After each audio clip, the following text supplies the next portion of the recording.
नमस्ते, प्रणाम, हर हर महादेव भाई लोग। और आज बहुत खुशी की बात बा कि एगो हमार छोट भाई अनुज राजभर ऑफिशियल चैनल बा, ओके यूट्यूब पर जाई और ओके लाइक शेयर सब्सक्राइब आप लोग करी जा।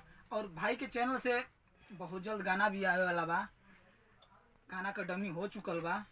और हमारे बगल में भाई सनी बहुत अच्छे इंजीनियर भी हैं और एलजी कंपनी में काम करते हैं ये। और मैं आप लोग को दो शब्द सुनाना चाहता हूँ, अगर अच्छा लगेगा तो लाइक शेयर जरूर करिएगा। ये वो गाना हमारा है, चालू कर दो, डीके ब्रूस से चालू कर। वो गाना का नाम रहे कि सुतीला केतनो कोरवा में। आप लोग के हम सुनावल चाहते हैं, अगर अच्छा लगी तो लाइक तो बनबे करी।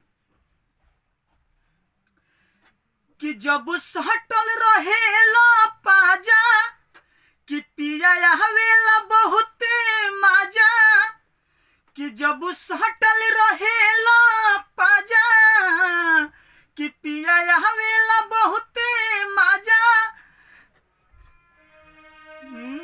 तिलक तनो कोरवा में कि नहीं भरत मोहन तुहारे राजा।